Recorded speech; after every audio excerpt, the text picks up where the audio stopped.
Bonjour à vous et bienvenue dans cette vidéo sur la pleine lune du 14 juin 2022. Donc je me suis connectée à l'humanité, j'ai fait un tirage pour appuyer donc mes visions et également une carte conseil que j'ai tirée déjà avant. Alors je vais me replonger dans cette vision que j'ai vue tout à l'heure, donc sur cette pleine lune du 14 juin 2022. Alors, c'est une pleine lune qui, en fait, va nous aider à jouer, en fait, comme l'énergie de la pleine lune qui descend sur la Terre et qui va assez profondément aider la Terre à se soulever, ou comme une vague, en fait, qui se soulève, une grosse vague, et qui va redescendre sur notre humanité dans le but de purifier, en fait, dans le but d'éliminer par les pores tout ce qui n'est pas lumineux ou ce qui a besoin d'être nettoyé, purifié. C'est une période de nettoyage de tout ce qui alourdit ou de tout ce qui n'est pas euh, euh, lumineux, enfin, pas dans l'essence de la personne. Je vois vraiment ce nettoyage-là qui passe par cette espèce de vague. Ça peut être aussi quelque chose qui nous arrive dans notre vie, qui nous fait regarder la vie différemment, qui nous permet en fait de nous alléger de nos croyances et de nos lourdeurs. Il y a tout un tas de scénarios possibles. Euh, mais c'est quelque chose qui est positif en fait et qui va nous aider en fait à y voir plus clair, à avoir un plus de discernement, à avoir plus de légèreté aussi dans notre vision du monde. Alors la carte question à se poser pour cette pleine lune, c'est quel est ton désir? Donc on voit encore une fois une enfant qui est connectée à notre joie, qui est connectée à ce que l'on est véritablement. L'enfant, il sait déjà pourquoi, enfin, ce qu'il aime, hein, ce qu'il fait vibrer. Donc aller se reconnecter à notre enfant intérieur, c'est la question à se poser. C'est quoi mon désir? Qu'est-ce qui me fait vibrer dans la vie? La carte obstacle, la croyance que la vie tue. Donc ça ne donne pas envie d'aller explorer la vie, hein, l'aventure qu'est la vie, avec cette croyance-là. Donc la vie tue, c'est aussi en lien avec ce qu'on traverse aussi dernièrement. Ces histoires de maladies, voilà. Donc tous ces peurs-là, c'est à nous en fait de ne pas nourrir ça si on veut justement aller vers plus de joie dans notre vie. Et la carte ressources, c'est le discernement, la clairvoyance. Donc ne pas se laisser influencer par ce qu'on nous dit dans les médias, etc. Mais au contraire d'aller chercher sa verticalité, son discernement, sa claire conscience pour y voir plus juste ce qui est bon pour nous et ce qui est plus juste pour nous. Hein, ne pas se laisser manipuler par notre mental qui a peur ou manipuler par l'environnement qui va nous influer ou vouloir nous influencer.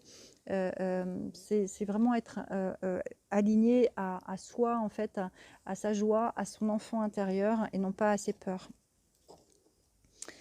Tout à l'heure, j'avais 2 séances aujourd'hui qui, justement, c'était des personnes qui s'identifiaient à leur passé beaucoup trop et qui, avaient donc adopté une carapace, une cuirasse, même un fonctionnement qui était finalement désaligné, de leur être véritable, désaligné de leur enfant intérieur, et ils s'identifiaient encore dans leur fonctionnement de vie à ce passé. Alors qu'en fait, ça fait partie de l'enseignement, l'école de la vie, qui nous permet, justement, de travailler sur nous. Hein, donc la plupart, on reste avec notre carapace, avec ce qui nous éloigne de notre cœur, alors qu'en fait, on doit apprendre tous à guérir, à libérer ce fardeau qu'on porte et à retrouver notre enfant intérieur dans notre joie et ce qui nous fait vibrer intérieurement. Et la carte conseil, c'est justement d'aller chercher l'énergie d'amour, hein, dans notre humanité. Nous sommes amour et joie, c'est notre état naturel. Je laisse l'énergie d'amour circuler en moi. Je coupe et laisse tomber tout ce qui brime mon harmonie intérieure. Je choisis d'être l'expression de l'amour. Alors je redonne liberté à ce fluide divin, cette source de paix. Et oui, nous sommes là pour justement avoir ce discernement de choisir qu'est-ce qui me fait vibrer, qu'est-ce qui m'élève, qu'est-ce qui me tire vers le haut, et je le nourris plutôt que de nourrir ce que l'on ne veut pas voir se créer dans notre vie. Être connecté donc à notre désir, être plus à l'écoute de notre discernement, donc être plus en conscience, éliminer ce qu'on a besoin d'éliminer et qui ne nous sert plus, aller chercher donc une version nouvelle de soi et l'accueillir avec confiance et joie que c'est pour du meilleur à venir, pour du meilleur pour nous-mêmes et pour le collectif. Alors je demande, y a-t-il un autre message? Voilà, donc d'être plus connecté au cœur, d'avoir plus de joie et d'avoir plus de confiance, hein, sachant que l'autre est notre miroir et il est le miroir de là où on en est.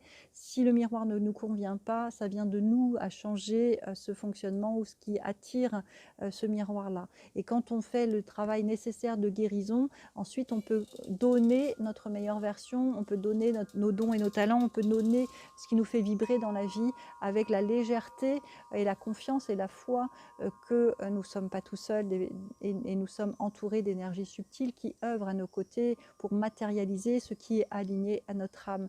Donc on n'a pas le choix que de se rendre heureux, comme je dis souvent, et de faire ce qui nous fait vibrer. Et là, en fait, tout ce qui est ce nettoyage et ces nettoyages récurrents hein, qu'on vit depuis quelques mois et quelques années, je dirais, permet justement d'alléger toutes nos lourdeurs et nos blessures hein, pour se désidentifier de ces blessures-là et justement nous alléger et permettre en fait notre élévation, que ce soit du point de vue personnel et collectif également, puisqu'on est tous un.